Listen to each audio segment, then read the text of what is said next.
Non, non, non, non, non, non, non. Je ne suis pas ça, non. Ça, c'est tout ce que je déteste. Non, moi, je suis conscient ou je suis fou. Car les choses sont claires.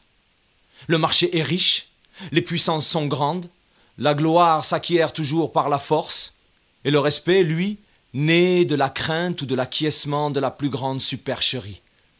Il faut avouer que l'on adore se faire empaler sous la torture, puis se plaindre pour enfin se taire. Moi, j'en ai fini de croire au soulèvement pour la cause, aux révolutions intellectuelles. Mon cul, ouais. D'ailleurs, j'ai pris le parti de ne plus faire de constats, cela même connu de tous, de ne plus m'étendre sur le rien fondé de nos états végétatifs, mais surtout, j'ai la ferme résolution de demeurer en guerre contre les efforts vains, les discours forts, l'art, l'État, le peuple, le sport, le bénévolat, l'humanitaire, les accords creux, la croyance démocratique, et moi-même, bien sûr. Les autres, j'en ai rien à foutre. Tout simplement, un autre jour, j'ai trouvé mes limites avec les mots. Je ne les soigne plus. Ils ne guérissent pas. Je les emploie jusqu'à ce que mort s'ensuive, et ce, sans délimiter leur parcours, tout simplement pour qu'ils parlent sans la performance et l'expectative d'une narration contée en vers qui suiciderait très certainement l'instinct d'expression en un récit thérapeutique au bord de l'inflation.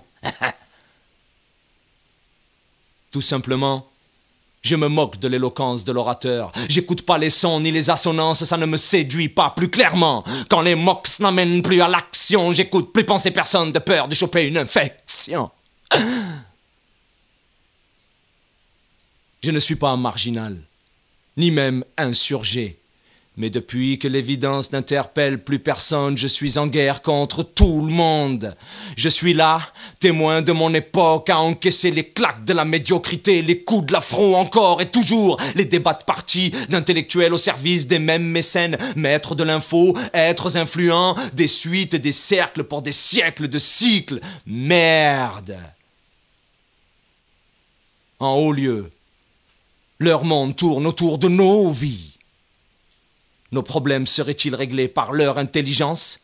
Serions-nous des phénomènes d'origine artificielle, des artefacts aux mille et un synonymes d'êtres humains? Mais ça sert à rien. Un homme, c'est un homme, et un pantin, c'est un pantin. À chacun ses jugements de valeur. Moi, j'ai les miennes. Souviens-toi, les tiennes, j'en ai rien à foutre. Eh oui, nous sommes les rejetons de Babel. Nous ne nous comprenons pas. Voués à la hauteur de l'édifié, plus personne ne parle les plans de construction. Pour quel édifice? Pas un ne comprend son ordre de mission. Pour quelle place? Écoute ça. Quand certains sont embauchés à la maîtrise des pertes pour un petit pécule sans jamais rien gagner, d'autres à peine plus qu'on coche des cases pour gagner des millions. Tout simplement, je crois que notre époque apporte avec elle le trésor de ses conquêtes sur nos esprits. En vérité, je vous le dis, chers frères, chères sœurs, nous sommes dans la merde. N'y prenez pas de plaisir. Nous construisons le futur, l'avenir là-dessus. Le plus grand merdier de l'histoire des hommes. Alors je ne sais pas si c'est à dire, mais ça, c'est pas constructif.